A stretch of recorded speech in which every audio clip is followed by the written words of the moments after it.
سورہ بقرہ کی مختلف آیات کا خلاصہ پیش کیا گیا۔ ابھی اپنے سامنے جو آیت کریمہ ہے، اس آیت کریمہ میں اللہ تبارک و تعالیٰ ارشاد فرماتا ہے، یا ایھا الذین آمنوا استعینوا بالصبر والصلاۃ ان اللہ مع الصابرین۔ اے ایمان والو، تم مدد چاہو صبر سے اور نماز سے، بے شک اللہ تبارک و تعالیٰ صبر کرنے والوں کے ساتھ ہے۔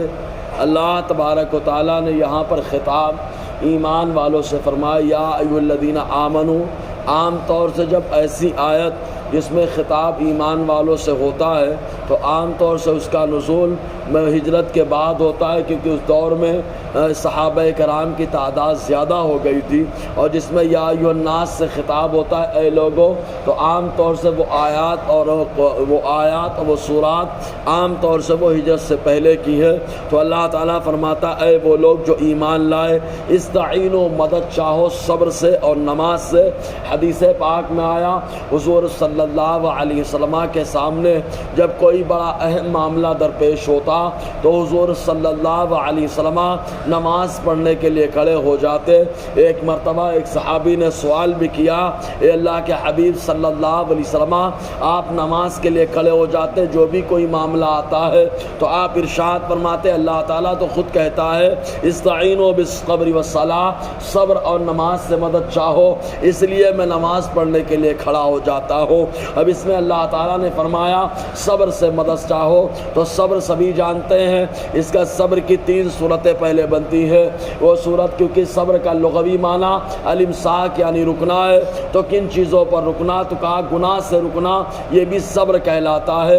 آزمائش اور پریشانی پر رکے رہنا، یہ بھی صبر کہلاتا ہے۔ اور نعمت جو اللہ تعالیٰ نے عطا فرمائی، اس نعمت پر جمے رہنا، اس کو بھی صبر کہا جاتا ہے۔ یہی وجہ ہے کہ روزے کو صبر کہا جاتا ہے۔ اس کی وجہ یہ ہے کہ بندہ روزے کی حالت میں صبر کی 3 قسموں پر عمل کر لیتا ہے، گناہ سے رکا رہتا ہے، اور اس کے ساتھ ساتھ آزمائش پر رکا رہتا ہے، اللہ تعالیٰ کی نعمت پر رکا رہتا ہے۔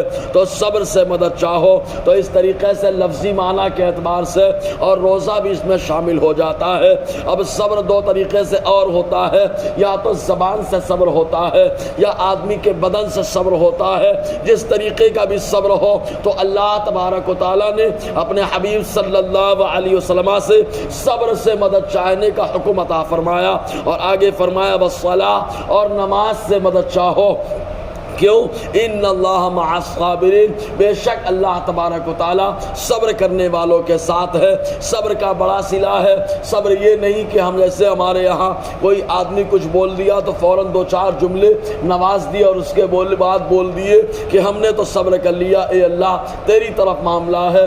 صبر یہ نہیں ہوتا، صبر یہ ہے کہ کوئی جملہ استعمال نہ کیا جائے۔ جیسے حضرت یوسف علیہ السلام کو ان کے بھائیوں نے اٹھا کر کے کنویں میں ڈال دیا، اور کنویں میں ڈالنے کے بعد جو ایک دمبے کا خون لگا کے کپڑے میں لے کر حضرت یعقوب علیہ السلام کے پاس پہنچے۔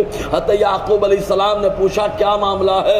تو ان لوگوں نے کہا یوسف علیہ السلام کو بھیڑیا کھا گیا۔ تو آپ کا جملہ اس وقت بڑا زبردست رہا، فصبر جمیل، خوبصورت صبر میں کر رہا ہوں۔ مطلب اس وقت کوئی جواب نہ دیا، بالکل صبر کر گئے۔ تو اللہ تبارک و تعالیٰ نے اس صبر کو صبر جمیل کہا ہے۔ تو بہرکیف اللہ تعالیٰ فرماتا ہے کوئی بھی معاملہ ہو جائے، صبر سے مدد چاہو اور نماز سے مدد چاہو، بے شک اللہ تبارک و تعالیٰ صبر کرنے والے کے ساتھ۔ چنانچہ ایک شخص امام اعظم ابو حنیفہ رحمۃ اللہ علیہ کے پاس آیا، اور اس نے کہا میں نے زمین میں اپنا مال گاڑ دیا تھا، کہاں پہ گاڑا ہے مجھے یاد نہیں آ رہا ہے، کوئی فارمولہ بتا دیجئے جس کے ذریعے سے میرا جو مال زمین میں گڑا ہوا ہے وہ مجھے مل جائے۔ حضرت امام اعظم حنیفہ نے ارشاد فرمایا، جا رات براج عبادت کر، تجھے تیرا مال مل جائے گا۔ چنانچہ وہ شخص آیا، اور آنے کے بعد جیسے ہی 4 رکعت پڑھتا ہے 2 کر کے، 4 رکعت نماز پھرتا ہے، سلام پھرنے کے بعد فوراً اس کو یاد آتا ہے کہ فلاں مقام پہ میں نے جو ہے اپنا مال گاڑا تھا۔ گیا اور جانے کے بعد اس شخص نے زمین کو کھودا، مال کو نکال لیا۔ سویرا ہوا امام اعظم کی بارگاہ میں پہنچا۔